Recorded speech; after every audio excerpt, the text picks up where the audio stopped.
जय गुरु। गहन कथा नारायण मिश्र चैनल आउ एक आध्यात्मिक अध्याय को विज्ञ श्रोता एवं दर्शक मान स्वागत करुच्ची मु नारायण मिश्र। आज आम जो अध्यायटी आलोचना करवा से भगवान जहाँ चाहूँगी से ही हो सबुठी इच्छा पूरण हो किंतु दोष निंदा बा प्रशंसा अन्य नारे जाऊँगी से कौन भागीदार होना। आम केतोटी उदाहरण दबा।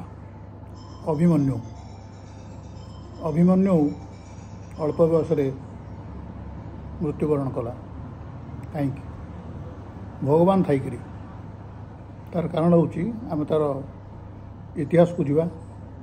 जितेबले भगवान कृष्ण रूप में जन्म नवा कथा है अन्य देवता एवं पार्षद मैंने समस्ते कहले आम सब मर्त्यु को जाई विभिन्न रूप में जन्म नबू। सूर्य अंश कर्ण धर्मराज अंश युधिष्ठिर वायु अंश भीम इंद्र अंश अर्जुन अश्विनी कुमार अंश नकुल सहदेव जन्म हेले सेमती अनेक देवता जन्म हेले। तेरे चंद्र को पचराला चंद्र कहले मोर गोटे बोली पुओ मुझे मर्त्य को छाड़बी। भगवान बुझेले कहले समस्ते जाऊँच समस्ते आसवे ताले गोटे शर्त दुईटी शर्त कौन कह। चंद्र कहले से 16 वर्ष अधिक रही पृथ्वी पृष्ठ। द्वितीयटी हूँ से तुम पाखे सब तुम्हें तार समस्त दायित्व नब। भगवान श्रीकृष्ण हाँ बरले एवं उत्तरा गर्भरे को रक्षा करी गर्भ रक्षा करी सुदर्शन चक्र द्वारा ब्रह्मस्वर कबल रक्षा करी परीक्षित को जन्म करते। किंतु अभिमन्यु गोटे लोक जहाँकर गुरु होती श्रीकृष्ण निजे समस्त युद्ध विद्या धनुर्विद्या एवं पाठ साठ सबू शिखई श्रीकृष्ण एवं पाखे पाखे भी रखते जहाँ से प्रतिश्रुति देते से पाखे पाखे रखे पाखे पाखे रखते एकुटिया से ही जानी सी 16 वर्ष पर आउ रही ये। तेणु जो दिन पचरागला जे चक्रव्यूह रचना है द्रोणाचार्य कर आम केमी भीतर को जावा बाहर। अभिमन्यु कहला जे बाबा जितेबले माँ को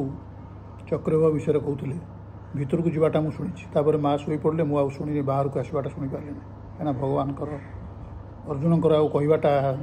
कहले भी सी भी शुणी नथिबे माँ शोई पड़े मुझे जापारि ना। तेणु मु भीतर को चली सांगे सांगे अन्य 4 भाई कहले युधिष्ठिर भीम नकुल सहदेव किसी चिंता ना आम 4 जन अच्छु तुमको बाहर को दायित्व आनिबा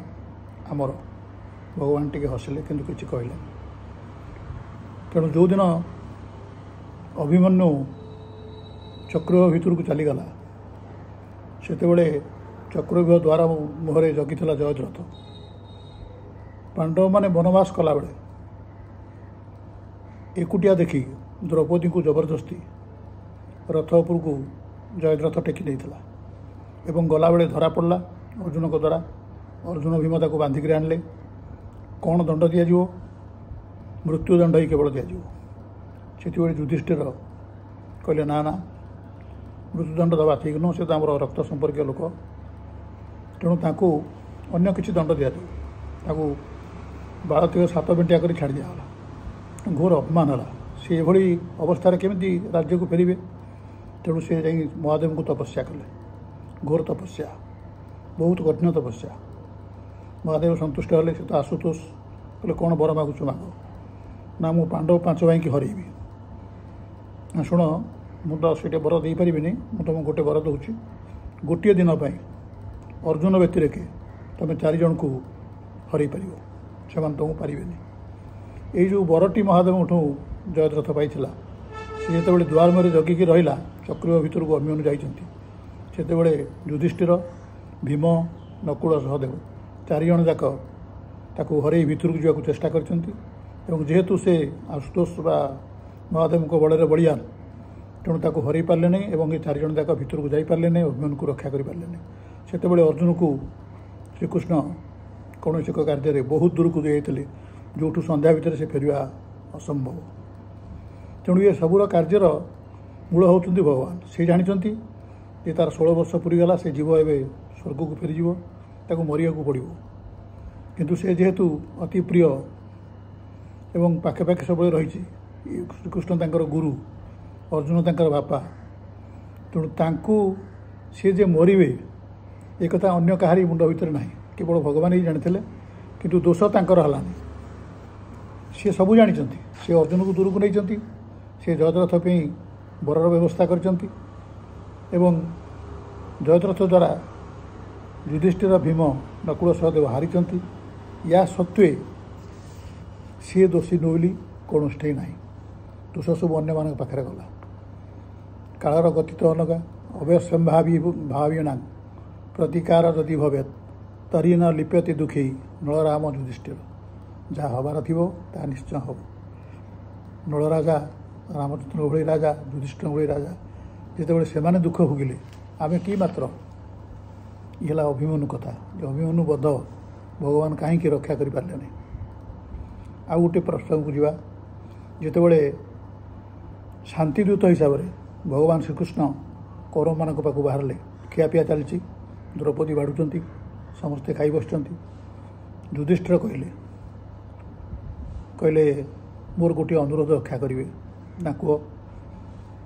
ना आप शांतिदूत हिसाब से जाऊँगी युद्ध न आणिक शांतिर वार्ता घिनिक आसवे ना मुझे से जाऊँगी ना आपड़ चाहिए सब करें आपड़ चाहिए केमती युद्ध न हो एवं शांति विराजमान करूँ हाँ शुणु जदि दुर्योधन राजी न हुए अधा भाग देवाक कहे आम 5 जन 5 खंडी गाँ दौ यहाँ युधिष्ठिर कहते श्रीकृष्ण को मैंने प्रकृत में देखूँ भगवान चाहते अन्य कई कहू तांको कहवाटा जमी धरा न पड़ू तेणु युधिष्ठिर कहते श्रीकृष्ण को जदि से अधा राज्य दुर्योधन आमको न दिए ताको कहे 5 खंडी गाँ देले आमर यथेष्ट आम से चलीजु किसी असुविधा हेनी कृष्ण कहले हो ठीक अच्छे मुझे तुम कथा रखी जिते खाई सारी हाथ धोया गले द्रौपदी पानी जाऊँ श्रीकृष्ण हाथ धोते द्रौपदी कहले गोटे कथा मुझे मन पकईदेवी ना कह कृष्णा कह कौन कौच ना आम थे आम घर को आप जाइए आम खेल खेली जो तुम्हें हारी जाइल तुम्हें कही कौन मागुच मागे मुझे कहली मुझे पछे मागिबी ना हाँ तुम्हें कौन ये मागो ना हाँ मुझे मागुच ना कह ना आप शांतिदूत हो जातु किसी मोर आपत्ति ना जोटा मुझे चाहूँ नी आप जातु किंतु युद्धर वार्ता किनिक आसबे युद्ध जमी हम निश्चित करके आसबे भगवान कहले दत्तास्तु युधिष्ठिर को कहले 5 खंड गाँ मुझे मागिबी अधा नदेले 5 खंड माँ मागिबी द्रौपदी को कहले मुझे युद्ध किनिक आसबी युधिष्ठिर को कहते मुझे शांतिदूत हो शांति चेष्टा करी द्रौपदी को कहले मुझे युद्ध किनिक आसबी युद्ध जमी निश्चित हम मुझे निश्चित करके आसबी ये देखूँ जे कौन प्रकृत में जिनसा किए करुँची कैकेयींकर अति प्रिय थिले रामचंद्र कैकेयी कंठरे सरस्वती की बसई कहले जे 14 वर्ष राम वनवास जी ठीक सेमती जहाद्वारा जो कम हम सेटा द्वारा ही कर नौकरी भूल हेले सी दंड पाइब ठीक हेले सी प्रशंसा पाइब पुरस्कार पाइब किंतु प्रकृत में जमी दुबघास गोटे धोले ना भगवान इच्छा अनुसार सबू से ही कर इच्छा थिला निहाती 5 खंड गाँ मागिबा सेटा युधिष्ठिर मुहर कहले इच्छा थिला जयद्रथ को जयद्रथ को 4 भाई न हरातु सीटा जो जबरदस्ती द्रौपदी के नवा चेष्टा कला एवं तपस्या करके महादेव बर पाइला सेटा द्वारा करैले ठीक सेमती आज पर्यंत जेते जिनस आम जीवन में घटुची समस्त जीवन को जीवन में आमर केवल से सबूर प्रकृत दायी प्रकृत करा मुही मो बिनु अन्य गति ना होती भगवान किंतु सी कौटी धरा पड़ना जी दोष कहीं दे पारे ना अन्य लोक माग युधिष्ठिर कहले 5 खंड गाँ माग श्रीकृष्ण जाए मागी द्रौपदी कहले युद्धर प्रस्ताव घिनिक आस युद्ध प्रस्ताव घिनिक आसिले तेणु ये सबुथ जना पड़ जे आम जो दुख भोगुचे सेटा इच्छा आम जो दंड पाचे कष्ट पाचे सेटा भी इच्छा जिते प्रशंसा पाचे प्रतिष्ठा होपरक उठुचे से भी इच्छा तेणु आम कौन कारण केवे भी भावानी जे आम कि करुचे बा आमको भूल भगवान दंड दौरान तो यह ऋषिकेश हृदय स्थित न तथा निजुक्त स्मृत तथा करूँ तेणु सी बसिक सब करूँ कौन सी भागीदार होना गोटे साधारण जिनस देखूँ जिते हनुमान गंधमार्दन पर्वत विषलकरणी भाषी पारानी पूरा पर्वतटा टेक आसला भरत गोटे गुड़ी खसी पड़ा तलू पर्वत सहित से पचराला जितेबले से कहला जे ये तुम कहीं पर्वत घिनिक राति जाऊच ना लक्ष्मण अचेत हो पड़ते तेणु तांको संजीवनी देले सी बंचे संजीवनी गछ कौटा मुझे चिनी पारे तेणु पर्वत उपाड़ी आनी एक कथा शुणिक उर्मिला दौड़िक आसती राजप्रासाद जो लक्ष्मण अचेत ही शुणी जो हनुमान कहले उर्मिला पचारे कौन पे तुम्हें पर्वत नहीं जाऊच हनुमान पुणी थे कहले मु संजीवनी नहीं जाऊँ लक्ष्मण अचेत होती जदि राति पाइज लक्ष्मण आ बंचबेनि वैद्य कहते तेणु मत राति पाइबा पूर्व सूर्य उदय पूर्व पहुँचा पड़ो उर्मिला हसिले हनुमान पचारे माँ तुम्हें तो तांको स्त्री सी अचेत ही पड़ती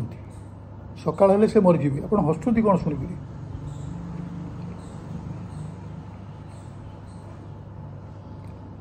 उर्मिला कहते हनुमान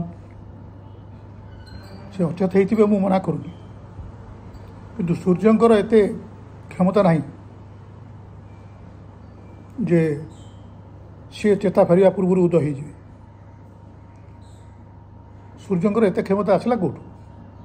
से अपेक्षा करेंगे चेता फेरिया पर ही सूर्य उदय हे हाँ जदि तुम्हें जहाँ कह ठीक होता है जदि सूर्य अमान्य करती काहर गति अमान्य करती उदय भी हो जाती तथापि तुम्हें जानी से क्या कोल शोई मुंडटी क्या कोल अच्छी जापर तो जहाँ कोल से शोई स्वयं काल महाकाल आसिले जीवात्मा को अलग कर डर भगवान रामचंद्र कोल से शयन कर महाकाल आसिले लक्ष्मण ठारू जीवात्मा को नहीं जापर सक्षम होनी भयंकर भय कर विश्वास देखु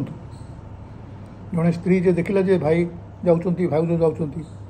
जीवा किसी दरकार नाला मत एकुटिया छाड़ीदे अन्य किए होते से पाटतुंड करता तुम जीवा दरकार नहीं कही था सी तो ऑब्जेक्शन करना किंतु तापर विश्वास देखु जे लक्ष्मण बंचा पूर्व चेता फेरवा पूर्व सूर्यंकर क्षमता ना उदय हवा एवं जदि बा उदय हो जाती ताले जहाँ कोर से शोई सी निजे परम ब्रह्म तांको कोलरू जीवात्मा को नहीं जीव शरीर को अलग करदेव ये क्षमता महाकाल ना विश्वास देखु तेणु आम अन्य गुड़िक अध्याय कहूँ एवं भी कहूँ कि जहाँटा घटुच आम जीवन में से आम दायी नुह यहाँ घटवार था घटव निश्चित घटव आपड़ जहाँ कले भी घटव आम जो पूजा पूजी अमक ठाकुर डाकुचे ये सब केवल आगू जमी बाटर रू तापी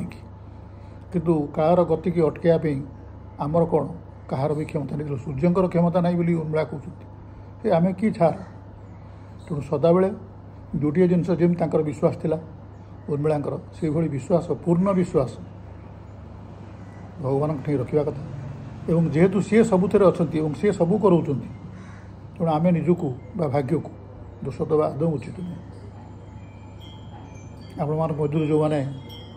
लाइक शेयर करना करूँ चैनल टी गहन कथा नारायण मिश्र चैनल टी